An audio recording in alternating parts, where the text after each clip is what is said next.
It's always important to reinforce our commitment to the journey of faith.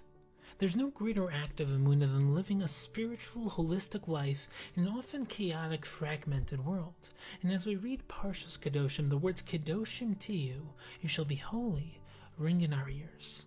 And this is not a call to be transcendent, angelic beings, lofty and perfect, completely beyond the struggle innate to the human condition. It's not permission to deny our humanity and restrict our sense of self. This is a calling to be human, to be the ultimate human, to bring transcendence and spirituality into this world.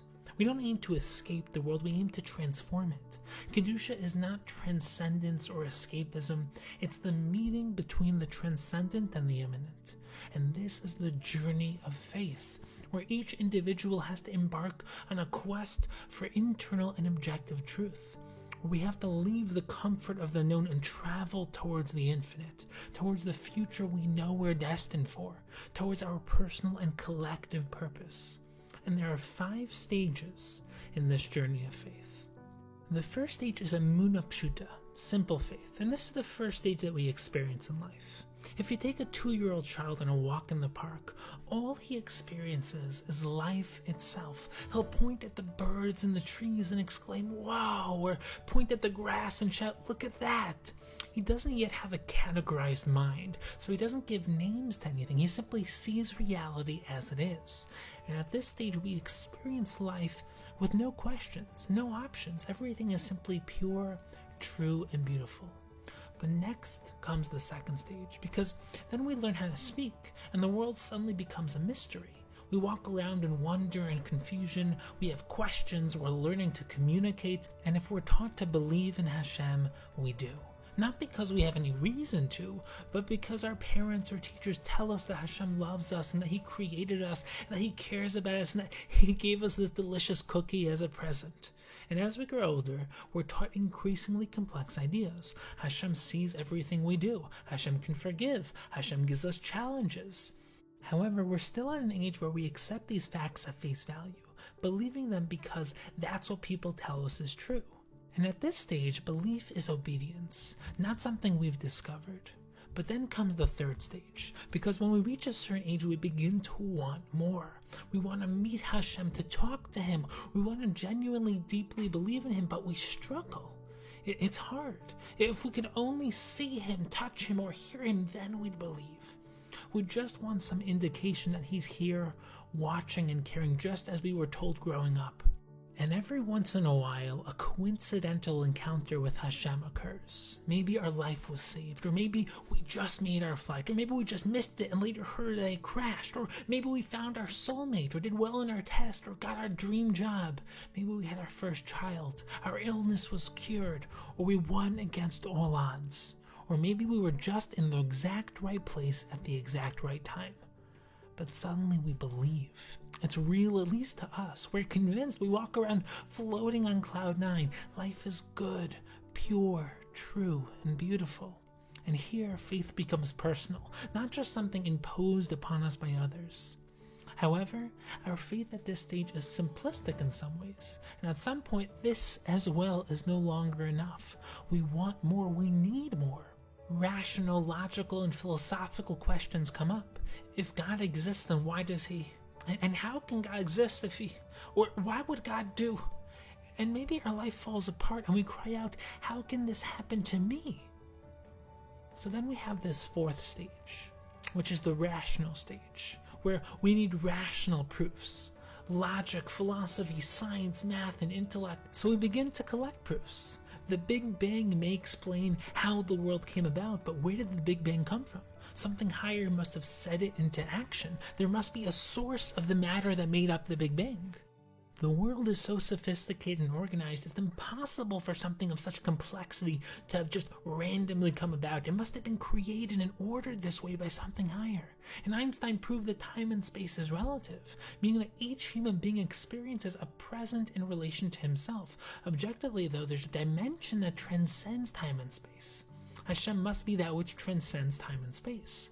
And the fourth stage is tremendously more developed than those that came before it, because at this stage our faith is something that we've worked towards rationally, intellectually, and developmentally, something that we've devoted thought and research towards. But in truth, this stage is limited as well. Maybe we've proven that Hashem exists, but it ends there. Knowing that Hashem exists doesn't mean that we have a relationship with Him.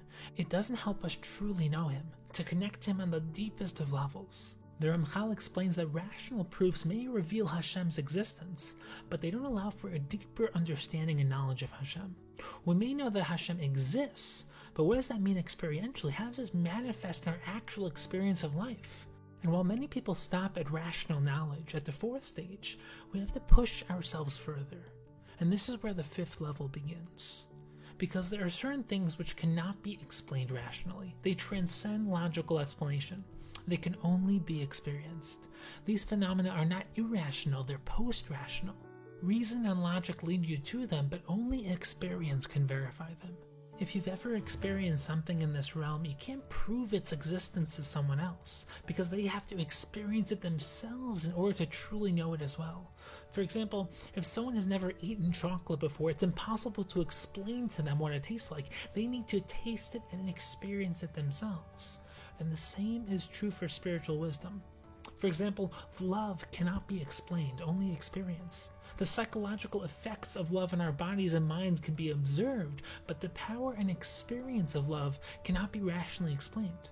And additionally, although it's impossible to logically and rationally prove the existence of free will, you experience it every time you face a moral dilemma. The genuine pull towards evil and the rich satisfaction we feel when we triumph is inherent to human decision-making. And yet, it's impossible to scientifically pin down the origins of decision-making in our brains. And true goodness cannot be explained, only experienced. If you ask someone to explain the nature and meaning of what is good and right, he or she may be able to give you examples, but the truth of what is good lies beyond the realm of logic. It's something we know deeply within ourselves. And the fact that life has meaning and purpose is intrinsic to the human experience and yet impossible to prove. You know deep down that you're unique, and that you were created for a reason, and that you have a unique mission in this world. And yet again, it's impossible to prove. The above phenomena defy logical and rational explanations. They're experienced deep within our consciousness, deep within our existential experience of reality. And deeper Torah knowledge as well requires this post-rational experience, weaving our way into the inner dimensions of Torah consciousness. At this stage, you see reality as it is. No questions, no options. Everything is just pure, true, and beautiful. But then you notice something grand, euphoric, and unexplainable. This was the exact experience you had during the first stage. Your journey through life becomes an epic and cosmic circle. You lost that transcendent connection to oneness so that you can journey through life to rebuild it. Except this time it's real, it's earned, and therefore it's yours. You chose it, you built it, and now you get to experience it. And now comes the most challenging stage of all. Living by the emes that you so deeply know and experience. Turning the cerebral light of truth into a light eternally guided by that truth. Life is full of ups and downs. Light and darkness, clarity and faith. Belief is not static. It's a process, something that you have to constantly build, mold, and develop. And when in the midst of struggle and darkness, remember how far you've come. Remember why you're here. Remember your why in life. And then push forward, and take the next leap forward in your journey of faith.